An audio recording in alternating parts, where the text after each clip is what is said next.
Live from the Echo Network Studios here in Royal Oak, Michigan. This is your host, Brett Pinson. And I'm Scott Zambelli. And this is Odd Musings, because we're back again this week for you guys. Hopefully you guys are going to enjoy this. It's a great show. We're going to talk about some San Diego Comic-Con, promote some pals, and just have a great time talking this hour. So, Scott, how's it going, man? It's going pretty well. It feels like it's been just a few moments ago since I last saw you, Brett. It's like almost no time has passed. For those who don't know, we are actually recording this when this is playing on Wednesday during our normal time slot. I will be on my way to San Diego Comic-Con, and Brett's going to be on his way to Florida, but I'll be driving. Yep, you'll be driving for Tampa Bay Comic-Con, which is the following weekend. So if you guys are listening to this next week on Wednesday Live or on a replay in that, I will be doing hopefully a good chance to do a quick Facebook Live video, as long as I got signal, depending on where I'm at in the hills of Kentucky. Kentucky. Drinking moonshine out there. Yeah, there we go. So just to let you guys know about the replay in that, so tune in. It's going to be a great, I think we're going to have a fun episode this week, just chatting a little bit, talking about what we got coming up. We've got a couple weeks of travel for us all again. And just to give some insight to those, a little peek behind the scenes as far as it goes as being an artist. A key part of doing all these shows is we got to make money at what we're doing, but we also got to save expenses in what we do, because the more we save, the more money we make to pay off our bills at home. And so, I think it'd be fun to give them a little insight into the logistics of these next 2 weeks for you and I. Well, it's I'm actually, you're in San Diego, and I know you're doing Airbnb again. Yeah. So prior to going out, just to show you how you have to be a logistics master, which Brett actually is. I think if there was a certification for that, he should definitely get it, because he's amazing at planning. But he lives over by the airport, so to save money on the parking, instead of me paying parking at the airport for 2 weeks while I'm gone, I'm going to be visiting Brett Tuesday evening, staying at his house overnight, and leaving my car at his house during that time. Yes. Now here's where it gets cool. So when I fly to shows, especially San Diego, because you only get a 4-foot table, I have a certain kit that I bring on the road with me. It's not my full setup, but it's what I need to get by. Right. And so I'm going to be bringing that with me on the plane. Brett's going to drop me off at the airport. Meanwhile, my full kit with all of my big banners and everything else will be packed into Brett's car. Yes.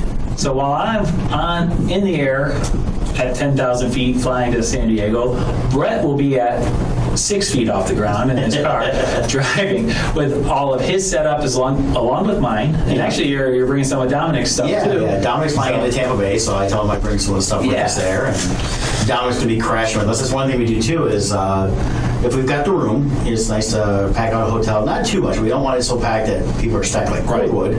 But it's a great way to split. Yeah, you got to be comfortable. You got to be able to get your rest. But at the same time, that's part of saving on the cost. It can make a big difference if you're staying at a hotel by yourself versus 2 or 3 people sharing the cost. Right. And it can make the difference between the show being a break-even show to a profitable one.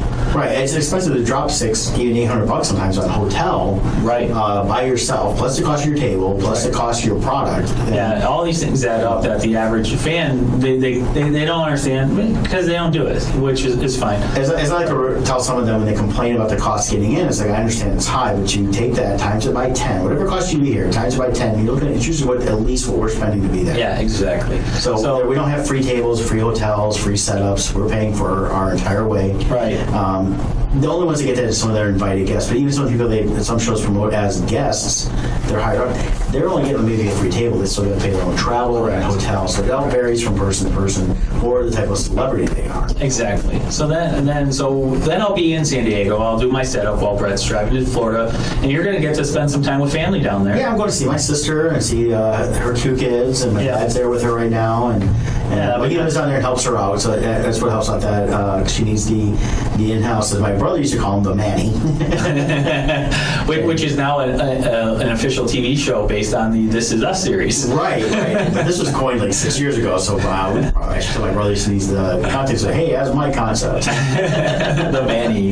And I haven't seen them since January, so it's going to be a great time to visit with my sister, to see Elijah, see David.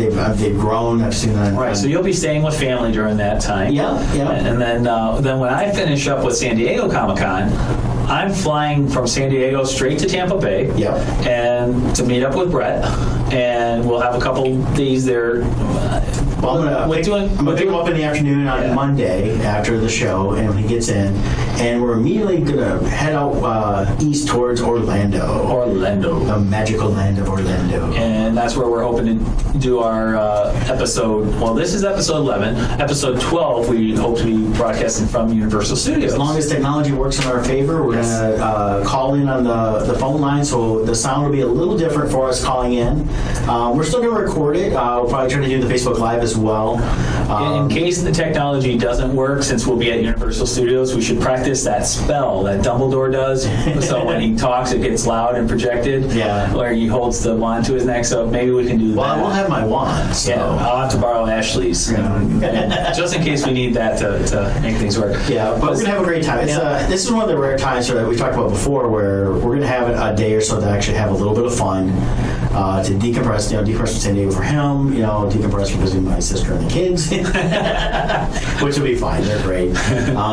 But it's and to have a little fun and away from our daily lives of what we do, which is we do this once a week, but a lot of times we're either writing or drawing, right. And then all our other life duties that are required of us throughout the week. People say, "Oh, you work from home," but not always as easy as it sounds. Oh no, and in some ways it's harder because you've got, when you go to work, the stuff you have to do from home, you kind of put on the back burner in your mind, and you do your work.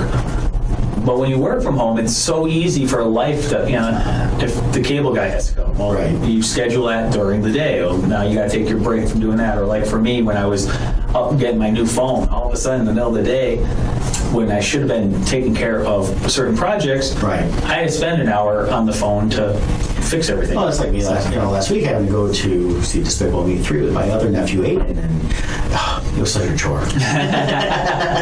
But things like that come up, and I like daytime movies. Well, and those are the perks that come with it. That is a perk of that.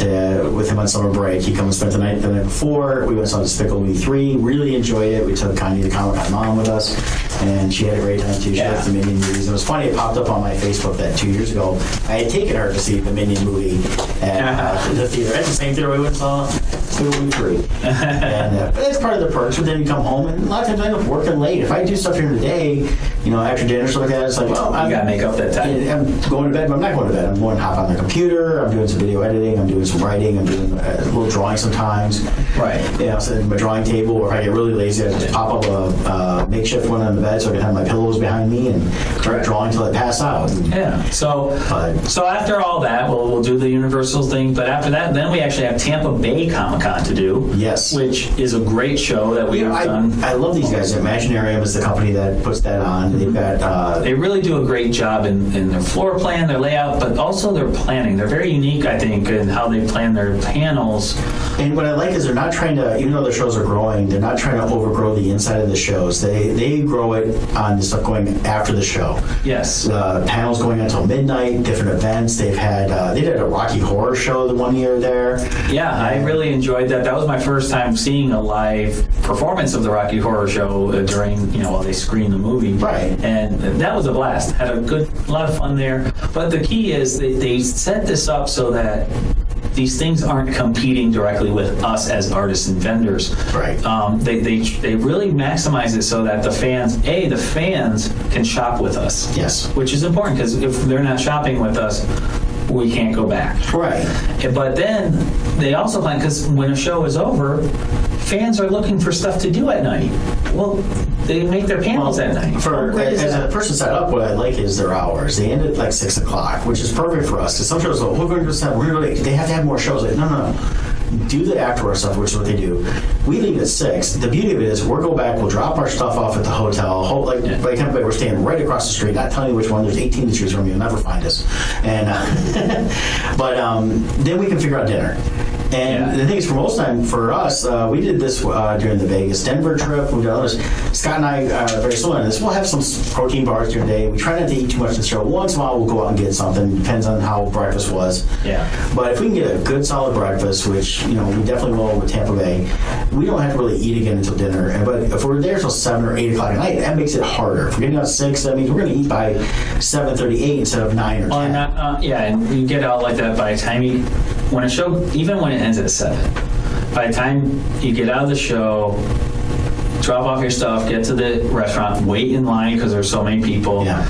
It's easily 8:30 before you're actually eating your meal. Right. And you're tired. You want to. We like different artists do different things. Some like to go to the after parties and all that. We'll hit some sometimes, but the reality is we want to be fresh for the fans the next day. So we try to get to bed at a good time, and so that's what we do. But so we'll be at the Tampa Bay Comic-Con. Great show.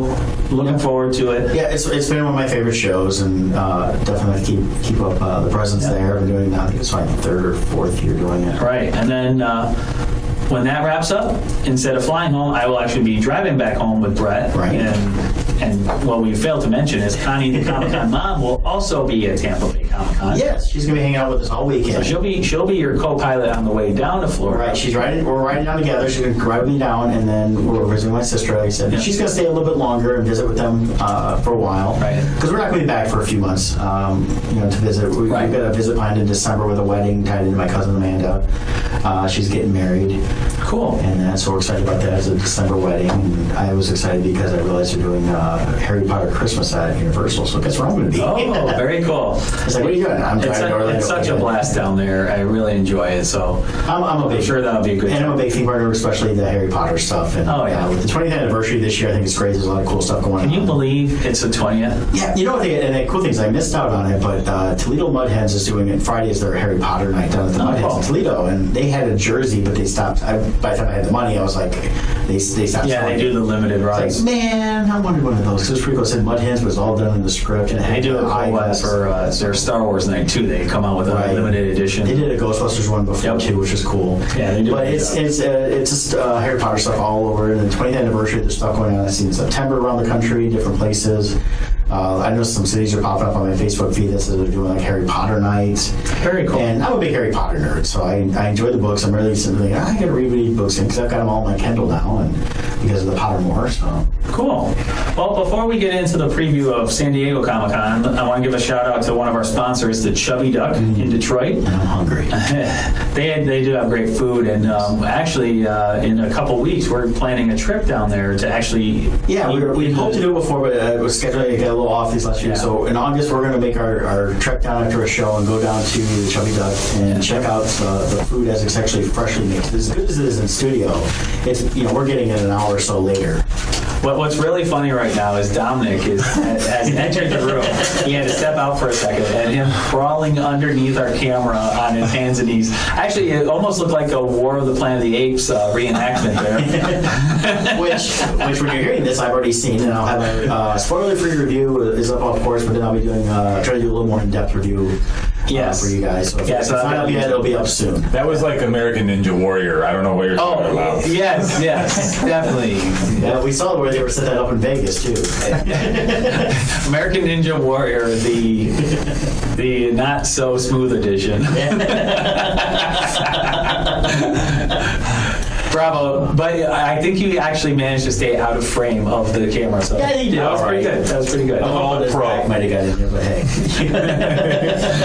but anyways, Chubby Duck Detroit. They're located in the heart of Detroit, and they're working to bring the freshest local ingredients together with a little Motown soul to create a new and sustainable food tradition that everyone can afford to enjoy. So visit them on Facebook.com at Chubby Duck Detroit. You can find them there, or go to oddmusings.com and find them on our sponsors page. Yes, if you listen to the previous episodes, if you haven't, go back and get them on iTunes or even YouTube. And we've talked about a couple times we've had food brought in by Al. Yes, we've done some in-studio sampling, and like I've said before, I'm not a sushi person, but so far every single meal I've had from them, I've really enjoyed. Because they have more than just the traditional raw fish. They had some cooked dishes, beef, chicken, stuff like that. Yeah, their stackers were delicious. Oh, the stackers are awesome. And I really enjoyed their seaweed wrap cones. Yeah, the cones. Yeah.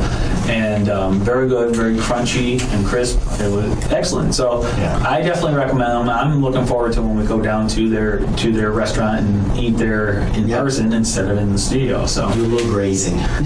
Grazing. So so check them out. You won't be disappointed. And also follow them on their Facebook page because they do special hours also when there's big events downtown.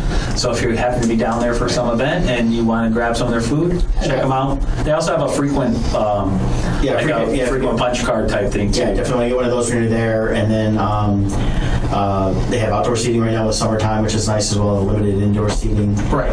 It's a cool little place. You're gonna like that. And then also, Al's mentioned this before. They are tied in with the YMCA down there, so they do like a pop-up card at the YMCA. And watch their Facebooks. They talk about doing some other stuff. Well, and they also do catering. And catering. So if you have an event coming up where you want some unique food that's not the typical catered type food, and you want something that will really stand out to your guests, check them out. So when you're in Detroit, check it out. If you're not from Detroit, fly in. It's a great city to visit. Definitely. Yeah. So we got San Diego Comic-Con. San Diego Comic-Con. This is the big show. This is a lot of times when people talk, is that Comic-Con? This is the show a lot of people think of when they think of Comic-Con. The reality is comic book conventions, there's all different promoters, there's different people who own different shows, and they're not all one entity. But this is the big show that a lot of people come to mind. It really became big. It was really when Star Wars came out. They were a small hotel show in the late 60s, early 70s. Sheldon Dorff was from Detroit, started Triple Fanfare in the 60s. Was one of the guys that helped found the San Diego Comic-Con. And it was just a small show. I mean, this was back when really the Comic-Cons were guys that collected comic books, and it was such a small niche market back then, were the ones that actually were preserving that history, because most kids, when they got comics, their moms threw them out when they got older, or they tossed them, or they got passed around, so they shredded almost. And these guys saw the value in them even before there was real value. Right. And what's really funny is when you look back at the old pictures. Yeah. The San Diego Comic-Con that's pretty legendary was just before Star Wars was released. Right. And you see Harrison Ford, Mark Hamill, and Carrie Fisher sitting at this little tiny table, like a little 6-foot table, with these handmade signs made by George Lucas with the pictures pasted on them and stuff. Yeah. And they're trying to tell people about this movie this science fiction movie, and there's like no line. It's coming like 10 months later. All they had was not even really a trailer so much. It was just a little. If I remember, I think the novelization was out, because George Lucas was smart in that because he knew nobody would know anything about this movie, he had the novelization come out first. Right. So people had a chance to read it. And what's interesting is if you ever read that novelization, there's stuff in there that ended up getting cut. So there's some things or storyline that got changed. Mm-hmm. So there are some differences between the two. But yeah, it's just funny how, you think about it now. If Harrison Ford was sitting at a 6-foot table at some show, it'd be pandemonium. Well, and the only thing they would know from at that point would maybe know from American Graffiti. He had done just side work in other movies as a bit player, was not known. In fact, before Star Wars, even, he was looking at giving up the business because he was a carpenter and was like, well, I'm just not making a living. But then American Graffiti happened.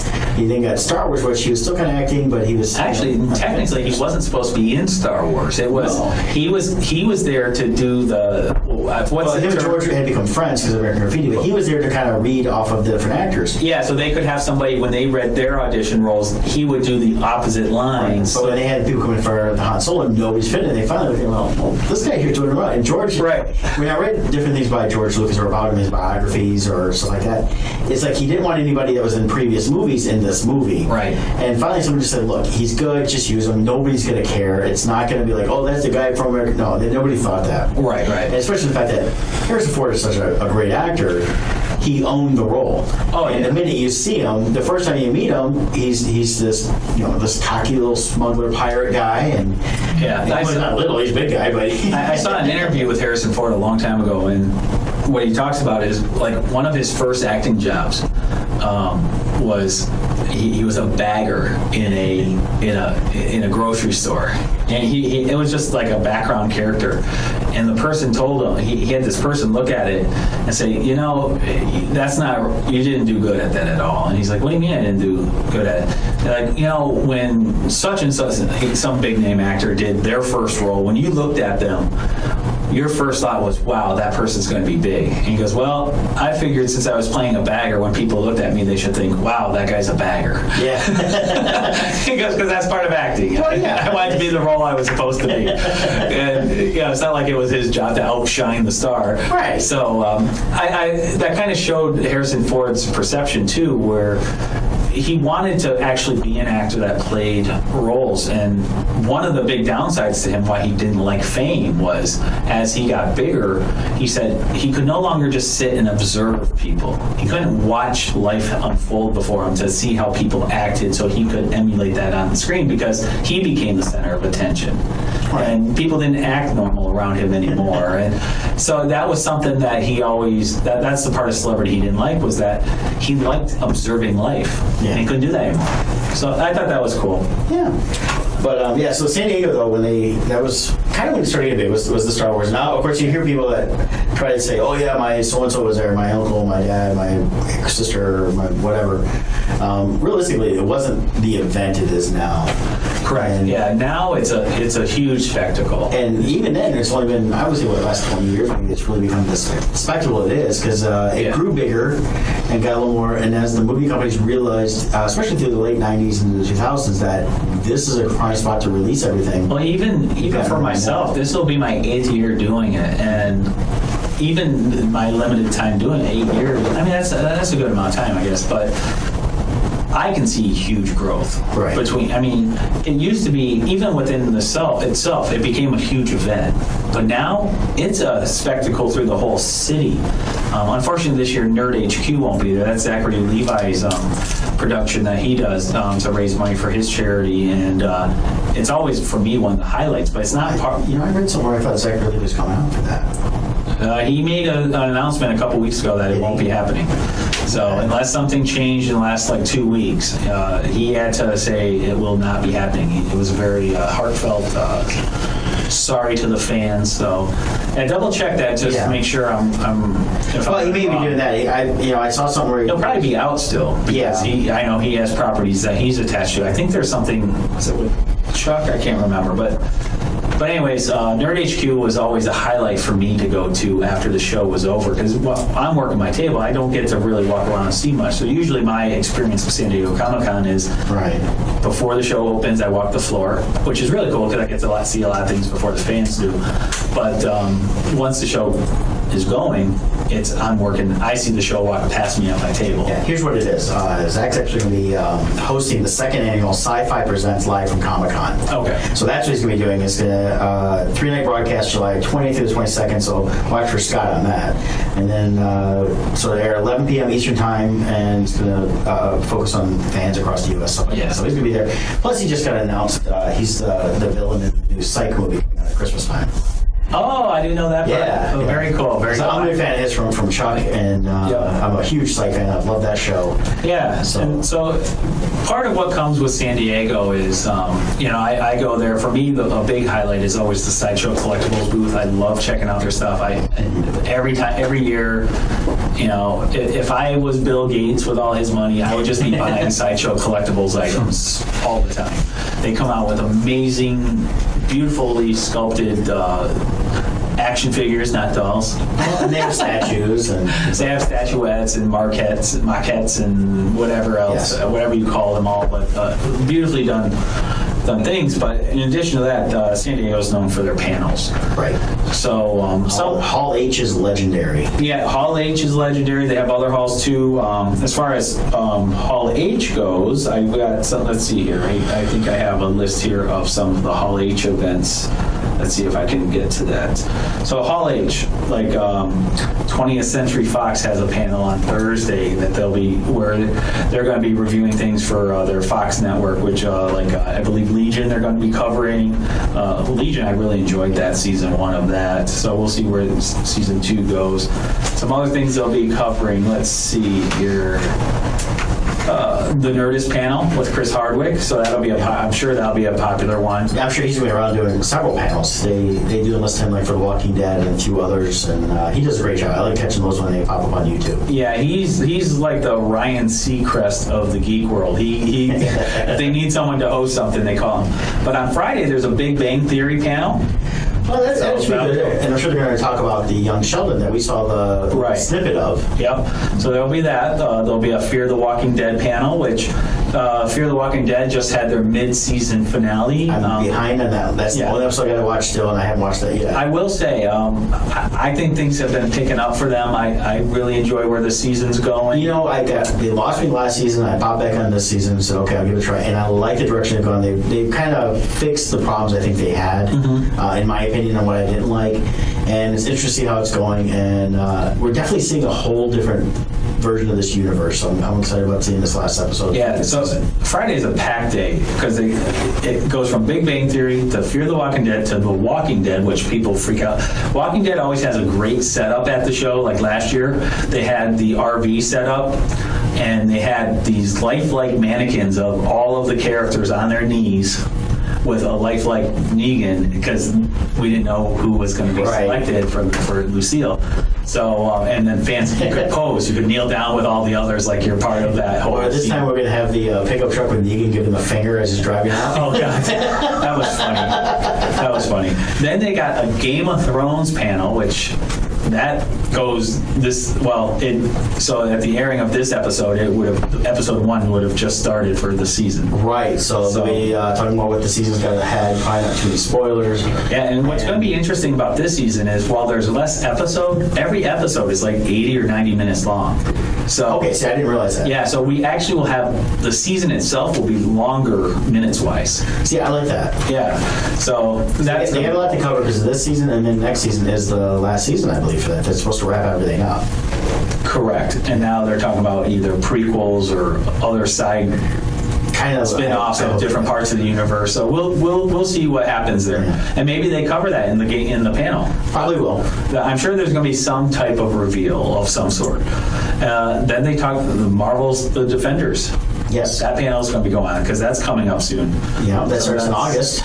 Yep, so that's going to be very exciting.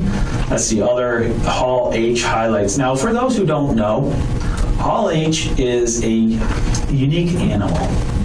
Hall H is where the big panels are, and people line up the night before.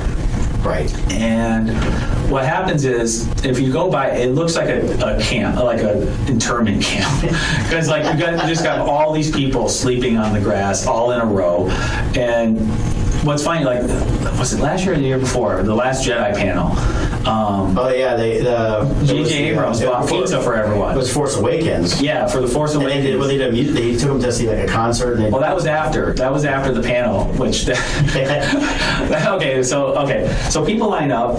J.J. Abrams brings out pizza to feed them because they're up all night because you can't leave. Right. You'll lose your place in line. Well, don't ask me about bathroom situations. Now, I'm sure there's a buddy system where people take turns and all that, but they go to the Star Wars panel. And the way Hall H works is when you show up, they bring you in the morning, you're there all day. Yes. They don't clear it out for the next panel. And I heard a rumor that they changed that this year, but I don't know if that's true or not. Well, you'll find out when you get there. Well, I'm sure I'll hear through the grapevine. But so anyways, they have the Force Awakens panel. So that was not this last year, but the year before.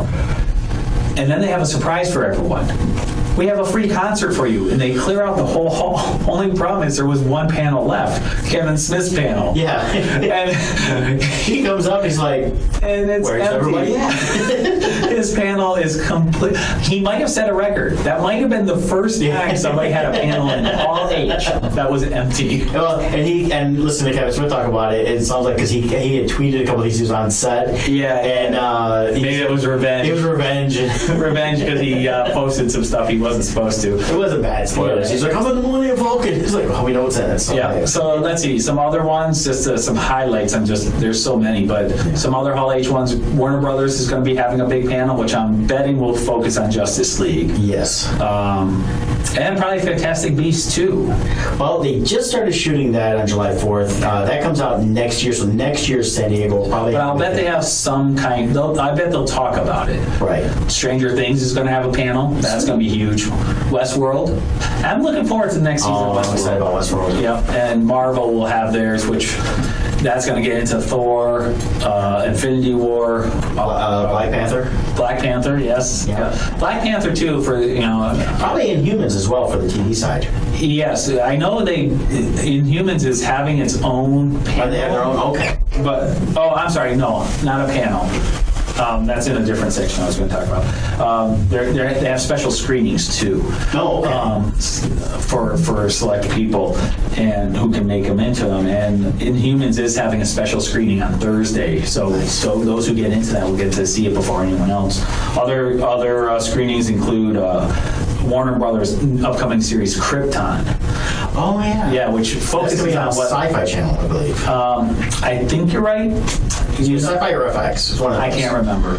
But they will be doing a screening of that. And that one, the whole world that they're doing, it shows what life on Krypton was like before the fall. Right. So you're going to see what Superman's parents were like and the political structure there.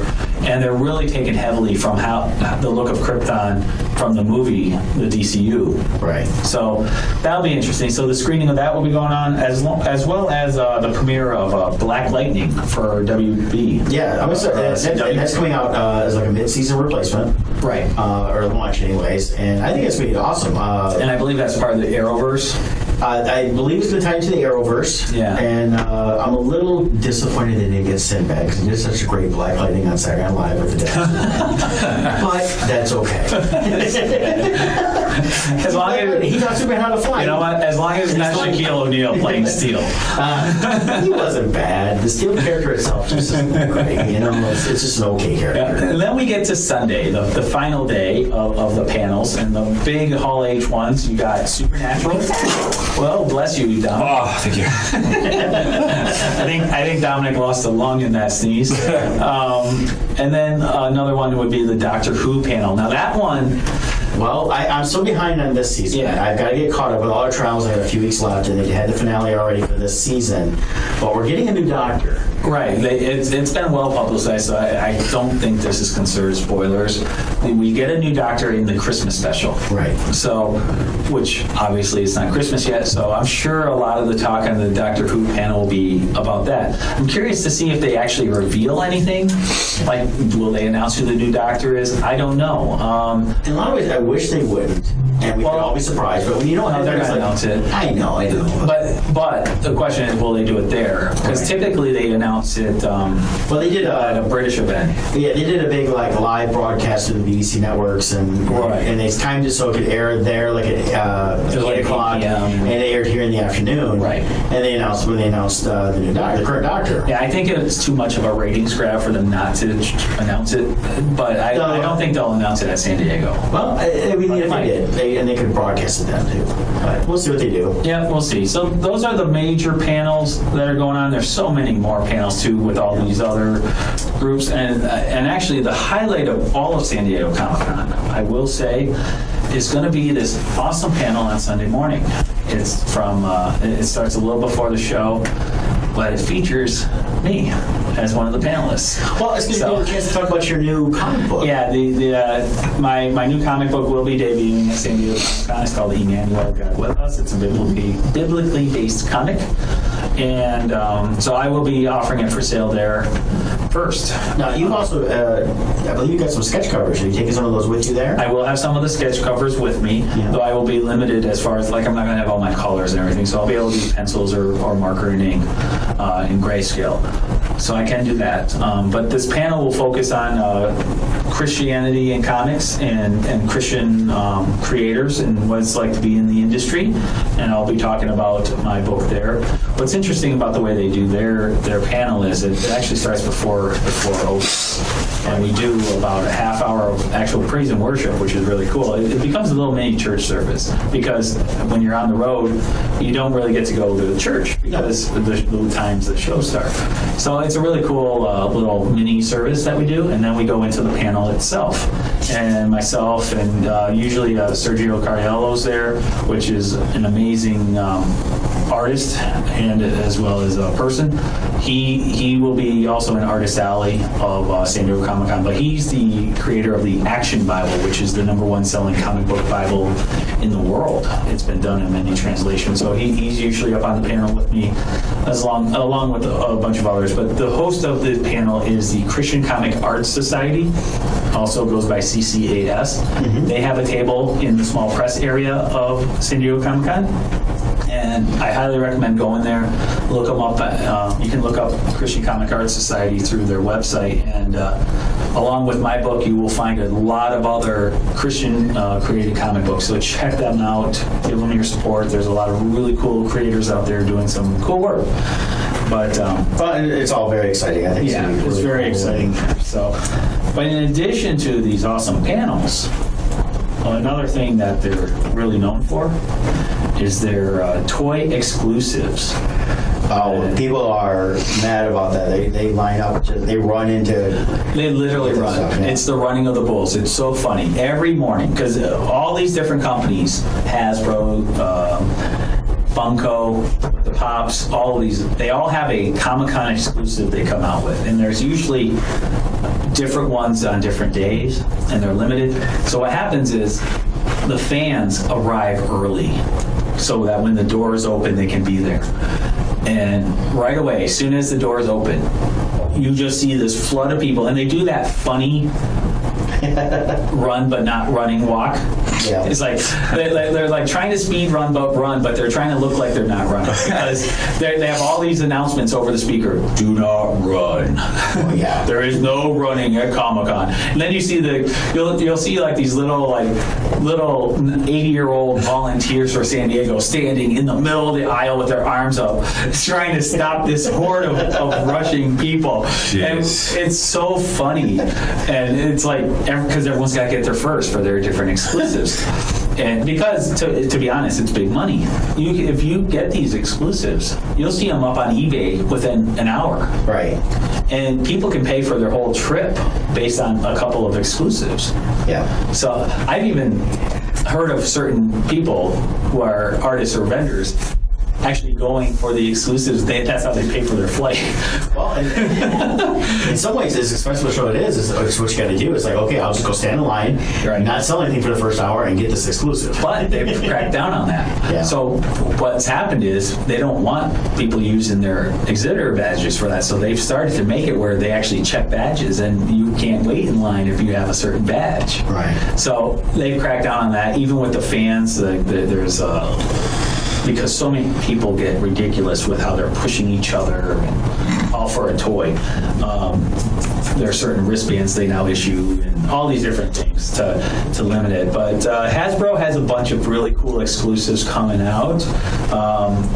Some highlights here is there's a special Transformer exclusive. They always have a really cool Transformer exclusive. Yes. Like last year and the year before was Metroplex, but it was like this huge version of him. And And they've done that before, even with G.I. Joe years ago. They came out with they had the big space carriers and stuff like that. yeah, so the exclusive this year is Transformers Primitive Optimus Prime. Oh. And here's how they describe it. The design, which was in part created by Primitive skateboarding founder Paul Rodriguez, featuring Primitive Skate's classic black and gold colors for a more sophisticated and on-brand look. Blah, blah, blah. That's not a fun part. But anyways, I thought I was reading about the toy there. Hey, here it is. So they got Leader Class Optimus Prime figure and a Titan Master Shredicus Maximus figure.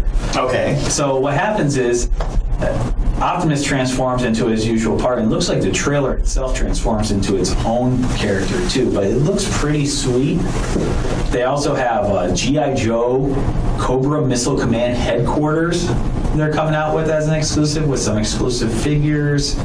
What else do they got here? They got some battle packs for Marvel. Oh, 12-inch. This is cool. 12-inch Marvel Legends Daredevil. They're coming out. Oh, that'd be cool. Yeah, that looks pretty cool. So it's basically taking their Legends line, which was they're like 4-inch figures or something. Yeah. And it's blown up. It looks the same as that. But here's one too that's going to be popular for Star Wars: the Black Series X-34 Landspeeder and 6-inch Luke Skywalker. It looks pretty sweet. For those who don't know, the Black Series for the Star Wars is a higher end version of their 3-inch line. Nice. Better articulation, better sculpting. Well, just so you all know, my birthday is coming up in August, and those of you going to San Diego Comic-Con, you could grace me with this as a present, and I would be forever grateful and thankful. Forever. But yeah, so that's there's so much cool stuff that happens at San Diego Comic-Con, inside and out. Speaking of cool stuff, I know there's a lot of Funko Pops, there's all that fun stuff on that. Some of the cool stuff for me is all our pals and friends and stuff, people know that are going to be there as well, besides Scott. But there's people other than me. I know.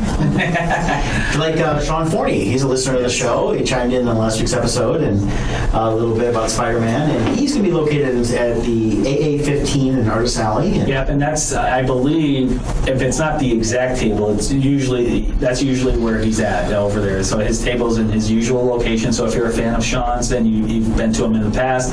Go to the same general area, table AA15 in Artist Alley. Yeah, there's a lot of cool stuff there. And if you don't know who Sean is, but you want to check out before the show or even just in general, on our YouTube channel, I've got the interview I did with him at Motor City Comic Con.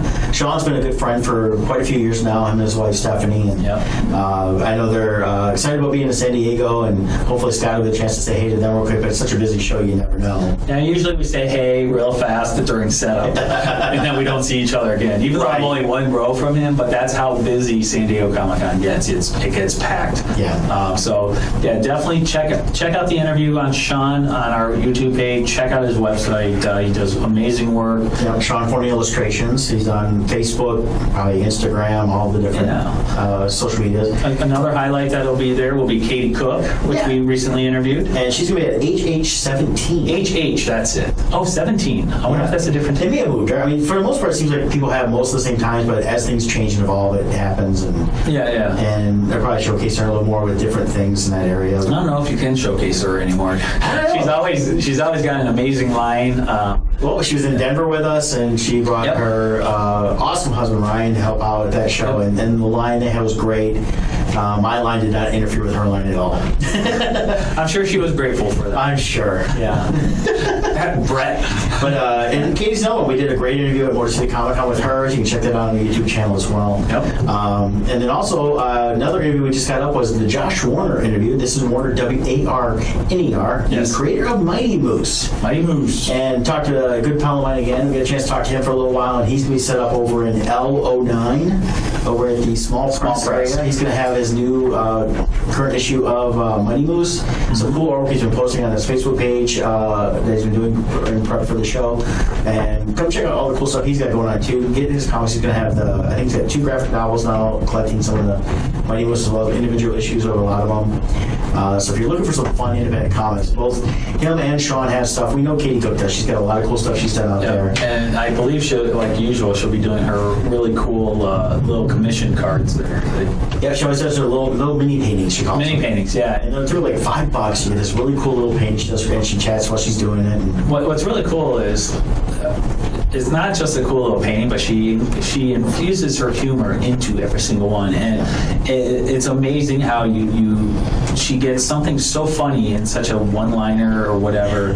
It cracks me up every time I see any of her mini paintings. So check her out. It's just funny. As a side point of her, she posted they had a promo for the New York Comic Con she's also doing in October, and they used a picture of her with a glass of wine. Yeah. You know, Katie, she likes her wine. Definitely. She's not a wino, but she is. And then a couple quick other ones that I popped up real quick as we were chatting here. My buddy Rack. Yes, Rack. Going to bring his mini print gallery back again to San Diego Comic Con. He's got a guy almost 30 years going there. He's at booth 919. You got check him out for his dollar mini prints, and he's got a lot of other cool stuff. And he's always doing some cool exclusives for the San Diego Comic Con. I saw him post online. So definitely go check out Rack, R-A-K, booth 919. And a good shout out to my buddy there. And another friend of the show, Terry Huddleston, we've known for many years. He'll be at E07, I think it was. I made it word 9. So it's E07, E09. He's going to be in the E section with his artwork set up as well. Yep. I'll give a little praise to Terry, because Terry tends to be a little more humble than he should be. No, like with Terry, like last year, for instance, at San Diego Comic Con, he was able to show me, like a lot of people just think about him for the fan art that he does, but he does a lot of license work for Marvel, DC, and others, and that he doesn't talk much about, but he does a lot. And we were at the Marvel booth, and there was all these phone cases. He designed them all. It was all his characters, his character designs of their characters. Right. And a lot of fun stuff they did there. And he also had all this line of miniatures. He saw it, he's like, oh, I didn't know they released that. Yeah. So there's quite a bit of stuff he did there. So I'm curious to see if there's any new stuff that he worked with them on. So that'll be cool. Yeah, I was always excited to see that there too. Yeah. And then if you may have listened a couple weeks ago, we talked about Tommy Castillo. Well, Sammy will be there. Booth 4823. Yeah, and that's located near. Usually, it should be the same exact booth. Well, it's usually 20 feet high, and no, it's tiny though. At San Diego Comic-Con, their booth looks tiny. They're usually in the shadow of the Tower of T-Shirts display, which is like 40 feet high. They're near Artist Alley, but you find them, stop by there, buy some art. Tommy's art is gorgeous. It's I love his artwork and always have. Sammy will be there too, so that'll be really nice to see. Go see Sammy, help support the cause, which is Tommy Castillo Studios. Definitely wanted to give a good shout out to that. And you can still go to ucaring.com and put in Tommy Castillo. All the money goes to helping continue on, and all the medical bills that are still there. Tommy's gone, but the bills remain, and stuff like that. But you go back and listen to episode 8 where we talked with Sammy and hear a little bit more about that. Yeah. But yeah, so those are some of our pals who are going to be there along with Scott. Scott's been hanging out, and of course, that's a great opportunity, I think, even though he's not going to have a lot of his markers and that, to go in and get a sketch cover and get it of his new comic. He's only, I believe, 50 of those sketch covers? Yeah, so at San Diego, I will only have 10. So they're very limited. Yep. So it's a great time to get some awesome original artwork. I think is a cool thing to have when you can get it from anybody, whether it's an artist, writer, or whatever. I'll be debuting that new Captain Phasma piece I just finished. Oh, yeah. He's and part of your helmet series. Yep. And stuff like that. And then, of course, while he does have a limited selection at San Diego, he'll have a full selection at Tampa Bay. Which brings us to another sponsor of ours who will also be at Tampa Bay Comic-Con, T-24. They're a creator of unique pop culture t-shirts and vinyl decals. At T-24.com, you'll find over 140 graphic tees and hundreds of vinyl decals based on your favorite movies, TV shows, comic books, and video games. So go to their website at www.T-24.com. That's TEEMINUS24.com. Check out their fun selection of products, and after you find something you like, use coupon code ODD, ODD, at checkout to get 10% off your entire purchase. They have an awesome new t-shirt. It's called Star Wars Coffee, based on the Starbucks logo with Princess Leia in the middle. Check it out. You'll love it there. Yeah, it's a nice green t-shirt, nice green logo. Yep. They have the decals which you can affix to your own coffee mug. Yes. So it's very cool. Or put it on your carafe at work, or on your car, however else you want it. They'll have all that in Tampa Bay. Yep. And so you can follow T-24 on Facebook, Twitter, Instagram, where they post about their latest designs and share updates from the conventions they attend, such as Tampa Bay. And then they'll also be at quick shout out Boston Comic-Con too, following the Tampa Bay one. Is that the week after? It's a week or two after. I think it's a week after. Cool. Since I'm not doing the show, I don't know the dates. Yeah, since I'm not there, obviously it's not important. No, I'm kidding. Yeah. but let's talk t-shirts. Scott and I both wear their t-shirts. I've ordered 2 more to pick up in Tampa Bay. Yep. I'm going to get the Cantina one, the Smugglers Cantina, as well as the Voldemort the Strange one from it's online exclusive. Yep, and I'm going to be getting their group shirt, which I designed, and in conjunction with Vinny and Lisa of T-24. And we just got to get Dominic to start wearing their shirts in studio. Hey, he ain't cool yet. Dominic doesn't like wearing shirts. He just walks around shirtless all the time. Yeah, I know. I don't know what that's about. I would rip it off like Hulk Hogan. He pre-cuts his shirts if he can do that. So, in addition to T-24 being at Tampa Bay Comic-Con, so will you. Yes, I'm excited about being back there again. It's going to be weird. I'm going to have like a week away from you. I won't know what to do. I know. It's like, oh my God. We'll join forces in Tampa Bay, and then I'll get 24/7 of Brett. So. I know. Well, so will Dominic. Dominic's going to hang out with us. Dominic. Kind of cool. Of Mess Bucket. I believe I'm at label A11, if I remember right. I've got it written down somewhere. You're, I know Kevin Miner, another pal of ours, will be with us. This is going to be A1. You're right behind him at A20-something. If you say so. And only because Kevin told me that one. And of course, I have no clue. I never know where I am until I get there. And then Dominic's going to be wherever he's going to be at, so we'll figure that out. And he got in kind of real quick right after the Indiana one, same people that run the same show, and so he's excited. And they do a great job. It's one of my favorite shows. And will you be feeding babies to the Ravager there too? Always. Well, you won't have the full Ravager then. Oh, that's right. That's but right. you're gonna have your baby Ravagers, right? Yes. He's flying in this time. That's right. I'm taking a few of his stuff. I just didn't, the Ravager, there was just no room. We could still feed babies. Yeah. If we need to. How do people follow you on Facebook? Mess Bucket Comic. Pretty much, you can find us on Facebook, Twitter, Instagram. There you go. Yeah, and you'll see he recently posted a picture of a live baby being fed to his giant head By the parents. By the parents. Yes. Because parents Connie the Comic Mom likes Dom, and she'll say, "Well, he's hot," so he can. So I think that's how he got in. He's like, "Hey, he's hot. Okay, we want a hot guy there." I forgot Brett there. I'll take it. And well, Brett's cute as all get out. It's he's not hot like Dom. Also, Dominic, do you have any updates on you have another comic book series? That's in the works. Can you talk about that at all? Absolutely. Yeah, we just started production last week. We got a couple pages into it. It's called Donnybrook. It's all myself and my buddy Ryan Craig. We co-wrote it. And then who's illustrating it? Keith Gratchow. Oh, he's awesome. Yes. He worked on issue 2 and 3 of Arcane. Correct. And Ryan played at a higher level than me. He played at semi-pro level. I only played like a little bit of junior hockey. But hockey's like no other sport. The people that play it are so insane in the brain. I don't know how to describe it, but I'm doing my best with the book. It's more about the culture, the subculture that exists. Yeah, you're taking like real life experiences and infusing them into your storyline so people can get a flavor of what that's like. Right. There's so many bizarre personalities. Are you gonna rub sweaty hockey gear onto each book so people get the smell of a locker room? Absolutely. Yes. Well, I saw you released a logo for the hockey team online. I want to know if you can actually get jerseys made. Yeah, absolutely. Once the money's available, I'm gonna start with t-shirts, I believe. T-shirts gold, jerseys be cool. Yeah, maybe some pucks with that logo on. Pucks would be awesome. Yeah. No one has anything like that. This is a niche of a niche of a niche of a niche. But you don't want to puck you on the pucks. I think it's a cool thing because people come to Comic-Con and people think, oh, these are just nerds like comics. No, there's a lot of sports guys there too. Yeah. And people like that stuff. I mean, I've seen guys cosplay as the triplets from Slapshot, and right. Things like that. So there is hockey fans that'll come out. And I know here in Detroit, Hockey Town, it's going to be a big deal. Somebody walking around with a Red Wings shirt, Red Wings hat, or even Chicago with a Blackhawks hat, like, hey, you like hockey? Check this out. Exactly. Yeah. So this is a lot of fun. This is not. I don't have to make sure this character and this. I mean, it's a comedy.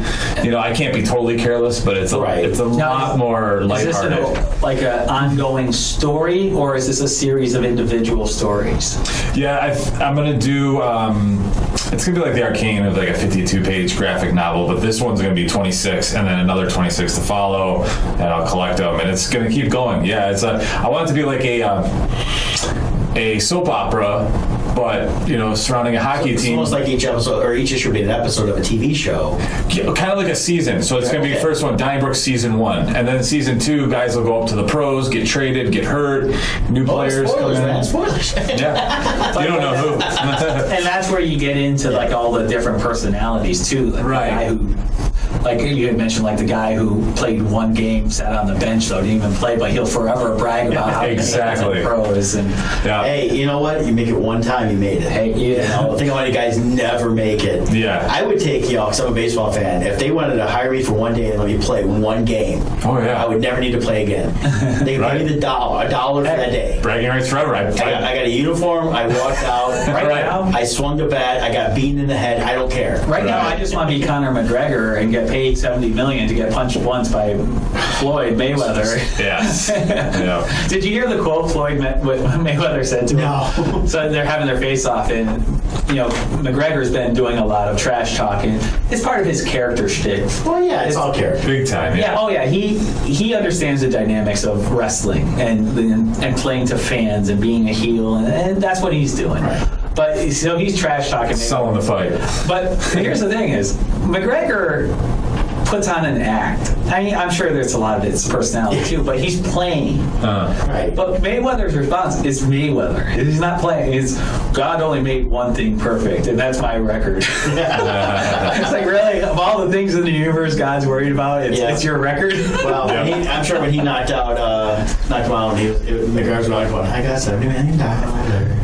Well, and that's the thing with this fight. McGregor has nothing to lose. Oh, yeah. Mayweather has everything to lose. Oh, yeah. He had to take him out. Yeah, if McGregor loses, it's like, well, I'm not a boxer. Right. Mayweather loses, he lost to a UFC guy who is limited in his boxing skill. Right. I couldn't believe Mayweather said, he goes, I'll go in the octagon. I was like, what?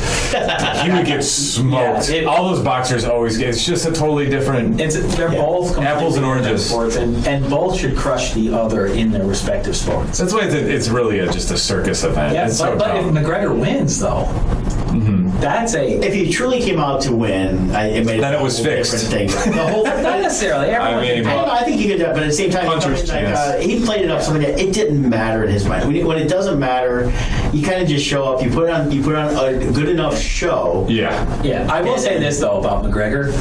You know, it's easy to make fun of him. He likes to fight. Oh, yeah. And he wants to challenge. He mastered a great fighter. His weight level. He mastered. So what do? He started fighting people at the next weight up.